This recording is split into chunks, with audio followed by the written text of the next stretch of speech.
Cuba calificó como medida limitada el permiso otorgado por Washington para que emprendedores privados abran cuentas bancarias estadounidenses a través de Internet para llevar a cabo transacciones financieras desde la isla.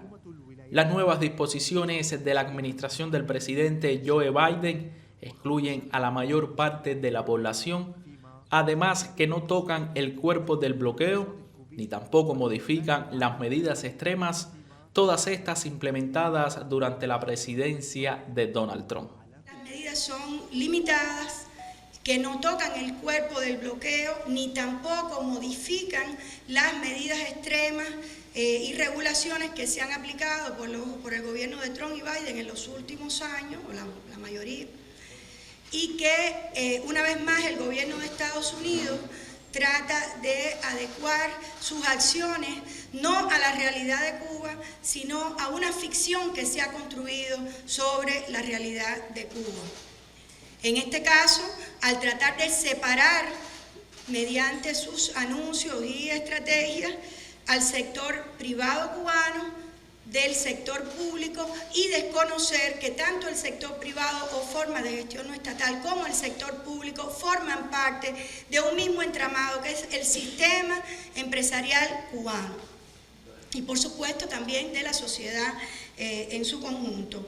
Con este anuncio el gobierno de Estados Unidos también se dirige, ¿no?, a privilegiar o a tratar de otorgar ventaja a un sector que es el sector privado que no le debe mucho a Estados Unidos, por no decir no le debe nada. El Departamento del Tesoro estadounidense explicó en un comunicado que autoriza a empresarios cubanos a abrir, mantener y utilizar de forma remota cuentas bancarias norteamericanas mediante una plataforma de pago en línea para realizar transacciones autorizadas, ya sea desde Estados Unidos, Cuba o cualquier otro país del mundo. Pero con su práctica de doble rasero, el resto de sanciones sobre la isla siguen vigentes, como la presencia de Cuba en la lista de estados que promueven el terrorismo. No beneficia propiamente hecho al sector público de Cuba, que al final es el que transversaliza la mayor parte de la sociedad y la que presta la mayor parte de los servicios a la población, ¿no?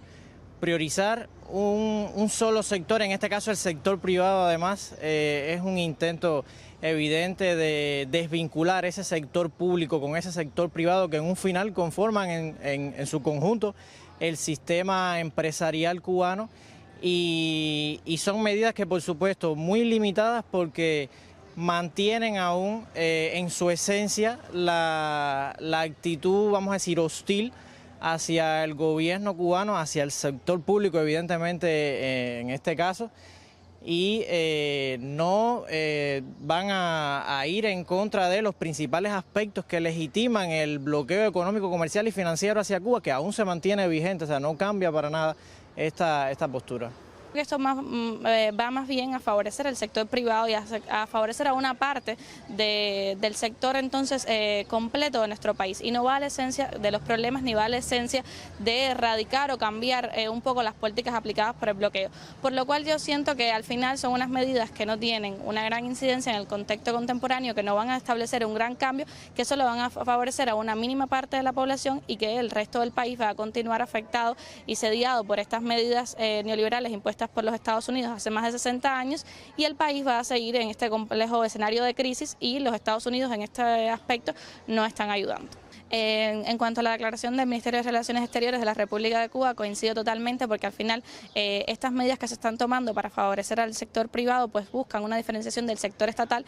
para favorecer a una minoría, una parte pequeña del sector empresarial que puede existir dentro de nuestro país, sigue afectando al sector estatal y no va como tal a la parte intrínseca y fundamental de las medidas. Y lo otro es que si verdaderamente el gobierno estadounidense quisiera apoyar o buscar un mejoramiento de la situación actual del Estado cubano, pues hay otras formas de hacerlo y quizás eliminar a Cuba de la lista de países patrocinadores del terrorismo puede provocar y puede causar que otras naciones del mundo pues vean a la nación cubana de otra manera y los vínculos se establezcan de una mejor manera para favorecer el sistema económico y también para favorecer a todo el entramado de relaciones exteriores con Cuba. Las nuevas regulaciones no disminuyen el rigor de las medidas que infringen dolor y sufrimiento y afectan a la mayor parte de la población cubana. No obstante, El gobierno de la isla aseguró que va a estudiar estas medidas y en caso de que no signifiquen una real apertura y no sea solamente un anuncio político, no pondrá frenos a su implementación, salvaguardando los principios de soberanía de su revolución. عروة محمود، هافانا، الميادين.